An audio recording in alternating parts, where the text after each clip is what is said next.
नमस्कार दोस्तों, मैं कृष्ण मोहन एक बार फिर आप सब बच्चों के सामने। और आज के इस वीडियो में आगे बढ़ने से पहले चैनल को जरूर सब्सक्राइब कर लो, क्योंकि यहां पर आपको मोस्ट ऑथेंटिकेटेड ही इंफॉर्मेशन मिलेगी। और आज एक बयान पढ़ा मैंने न्यूज़पेपर में, और उसके माध्यम से बताऊंगा कि भी सीएम साहब ने बता दिया कि हरियाणा में नौकरियां ऐसे मिलेंगी अब आगे से।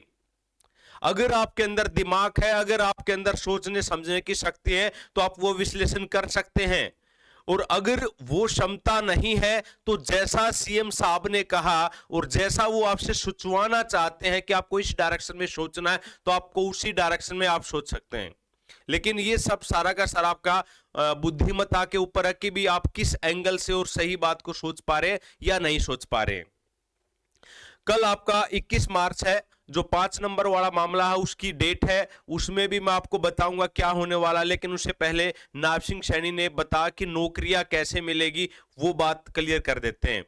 घरोंडा में एक रैली हुई अभी परसों, तो उसमें सैनी साहब ने यह कहा कि भाई मनोहर लाल इतने ईमानदार है कि मैं कुछ बच्चों के रोल नंबर लेके पर्ची लेके सीएम साहब के पास गया, और सीएम साहब ने कहा कि भाई पर्ची से नौकरी नहीं मिलेगी, आपको सीईटी क्वालिफाई करना पड़ेगा, उसके बाद मेंस देना पड़ेगा, उसके बाद जो भी आज के टाइम पे जो प्रोसेस चल रहा है, मतलब उस प्रक्रिया से आपको गुजरना पड़ेगा।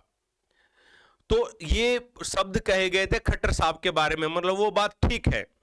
लेकिन यहां पे एक बात सोचने वाली है कि भी जो हमारे वर्तमान सीएम साहब हैं नायब सिंह सैनी, इनकी सोच क्या है, इनका विजन क्या है, ये क्या सोचते हैं कि बच्चों को नौकरी कैसे दी जाए।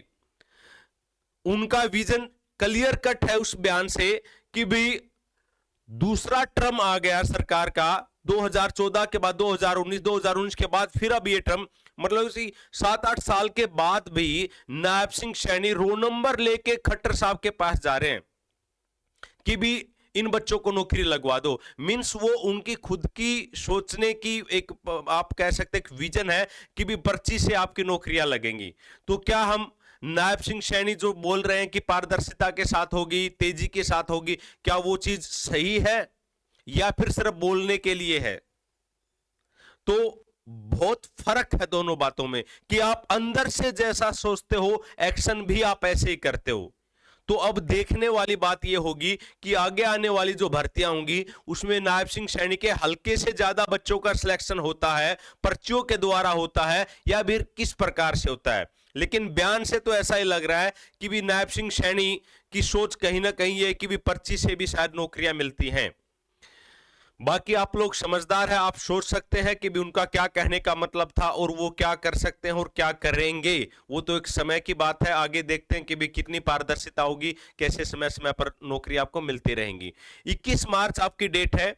कल भी जहां तक मेरी ऑब्जर्वेशन है कि भी 5 नंबर वाला मामला नहीं सुलझेगा और उसको फिर आगे बढ़ा दिया जाएगा, और लोकसभा के इलेक्शन कि वोटों के लिए आप लोगों का एक बार फिर से हरासमेंट सरकार और कमीशन के द्वारा किया जाएगा। बाकी कल एक बार फिर देखेंगे हम कि कोर्ट का क्या फैसला आता है। लेकिन उससे पहले एक और मैं आपको बता दूं कि भी हरियाणा के युवा इतने परेशान हो गए हैं कि भी जो नेशनल न्यूज है वहां तक अपने लेटर उन्होंने डालना शुरू कर दिए हैं।